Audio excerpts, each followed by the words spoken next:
são vários os fatores que podem influenciar na dor crônica e um deles é a alimentação. Por isso nós convidamos a nutricionista Daniele Capelato para participar e explicar um pouquinho mais sobre essa influência. Obrigada, Dani, por participar. Eu agradeço. Eu queria saber um pouquinho mais como é esse perfil do paciente que tem a dor crônica. Na verdade, o perfil do paciente ele não muda muito do nosso cliente habitual. Tem pessoas que apresentam excesso de peso e junto, no caso do cuidado da dor, é necessária essa intervenção para redução de peso e outros que é mais para um perfil de saúde e manutenção mesmo desse quadro, minimizando os processos que são possíveis através da alimentação. Então não sai muito do habitual. E existe alguma alteração gastrointestinal que é comum de acontecer em pacientes com queixa de dor crônica? No caso assim, o que a gente tem que ter o cuidado é quanto à inflamação. A maioria dos pacientes eles têm um nível inflamatório um pouco mais elevado e tem alguns fatores da alimentação que a gente pode ajudar ou prejudicar nesse caso do surgimento da dor.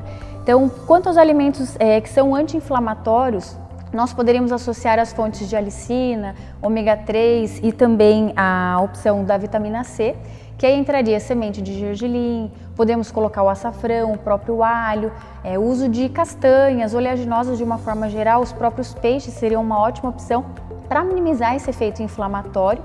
E já no caso dos alimentos que pioram o quadro, que seriam os potencializadores da inflamação intestinal, aí entrariam os processados, ricos em gorduras saturadas, em gordura trans, os açucarados, que são a nossa maior tendência aí de hoje também, e com certeza os lácteos no caso, né, que eles são um pouco falados ali quanto a esse efeito, então seriam para a gente tentar evitar nesse quadro da inflamação intestinal. Com relação a essas situações diferenciadas, além do intestino, que a gente tem que ter um alerta especial, são com as produções de neurotransmissores, que é uma cautela específica para esses pacientes que, por já apresentar o quadro da dor, então a gente sabe que a depressão acaba sendo algo que acomete muito e com a própria alimentação nós podemos potencializar alguns minerais, no caso o próprio magnésio, algumas vitaminas do complexo B, o ácido fólico, que ajudam a aumentar a produção de hormônios de bem-estar e atuam no quadro para a melhora dessa situação emocional ali associada. Um outro fator que também a gente pode usar como cautela seria, no caso, alguns minerais que ajudam no relaxamento muscular, por exemplo, o magnésio também, além de entrar como efeito de produção de serotonina, ele potencializa esse relaxamento para evitar dores tensionais que são presentes nesse quadro. Então, são alguns aspectos a mais que a gente pode ajudar nessa situação inflamatória que é agregado ao paciente também. No seu dia a dia, você mencionou sobre os alimentos pró-inflamatórios, anti-inflamatórios, mas as pessoas já vêm com um hábito mais ou menos definido, né? Então, essa resistência que às vezes a pessoa pode apresentar, ela demanda mais do teu poder de conscientização ou da tua estratégia de ir elaborando uma mudança alimentar, vamos dizer assim, progressiva, né? Como que reage esse paciente? Na verdade, assim, eu acho que nenhum processo de mudança ele é fácil, né? Então, para uma pessoa que já tem um sintoma, uma dor que é crônico, ele acaba usando mas como uma forma de compensação certos prazeres e no caso a alimentação ela acaba sendo um deles também.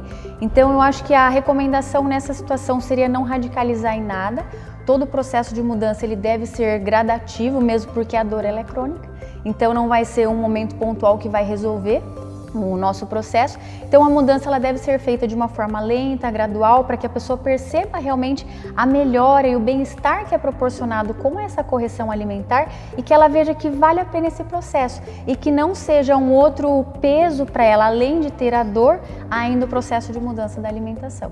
Então eu acho que o principal é não radicalizar, seria realmente uma abordagem um pouco mais cautelosa. Daí teria se a proposta de trabalho ela é diferente. Na maneira como você lida com esse paciente, se ele exige de você um tratamento diferenciado de uma pessoa que não tem dor? Não, na verdade eu acho que hoje em dia a alimentação como um todo ela é uma compensação, independente da dor, para correrias, para nível de estresse.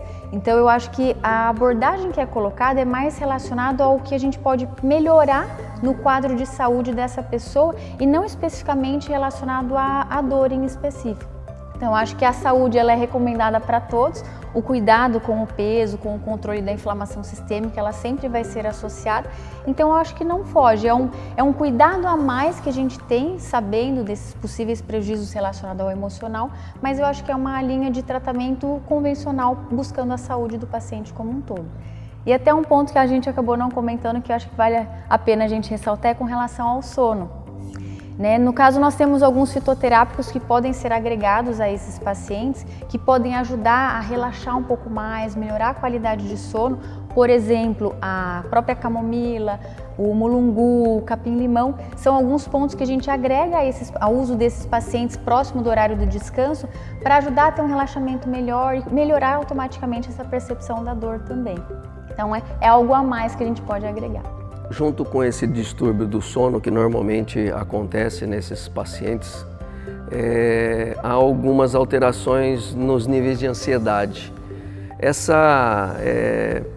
Vamos dizer assim, essa indicação desses alimentos que possibilitam uma indução de sono, uma qualidade de sono melhor, eles também agiriam nesse fator da ansiedade, ou você acha que existem outras coisas que possam estar...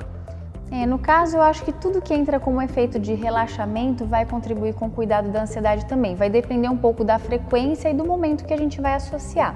No caso, próximo ao horário do sono, eu posso usar dosagens um pouco maiores desses fitoterápicos realmente para promover o relaxamento.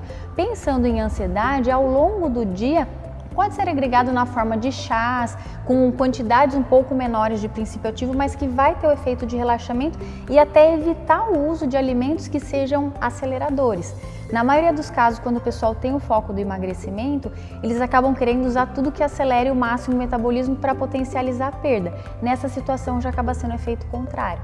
Então, pensando na ansiedade, a gente trabalharia ao longo do dia com alimentos calmantes, que tenham esse efeito como um calmante natural, e próximo ao sono a gente pode associar em dosagens um pouco maiores esses princípios ativos, mas com certeza ajudaria na ansiedade também. Os pacientes que chegam até você com o objetivo do tratamento da dor crônica, eles chegam porque eles mesmos sentem a necessidade, porque sabem que a nutrição é importante, ou normalmente ele vem encaminhado por um médico ou algum outro profissional? Normalmente a pessoa vem encaminhada. Eu falo assim, por mais que a gente saiba que a alimentação é importante para o quadro de saúde geral, a gente sempre acha que a gente sabe se alimentar, né? E não precisa de nenhum profissional para nos indicar o que é o melhor ou não. Mas realmente quando a pessoa está em um acompanhamento e vê que não tem talvez toda a evolução que ela poderia ter, tem algumas falhas que são possíveis ainda de ser corrigidas, geralmente é a partir da indicação de outros profissionais que caem na nossa área. Porque o que a gente conversou com todos os outros profissionais é justamente essa necessidade de estar envolvidos os vários profissionais no tratamento do mesmo indivíduo. E, na verdade, é o sonho de todos nós, né? Que a gente consiga uma rede de profissionais que consigam atuar no tratamento. A gente sabe que o corpo é uma máquina única e que tem muitos sistemas que trabalham em conjunto. Então, com certeza, a ação multiprofissional é o que traz toda a evolução, independente não só da dor crônica, mas em todos os aspectos que a gente tem como foco de saúde, a associação das áreas sempre é a melhor estratégia. E é o nosso sonho, com certeza.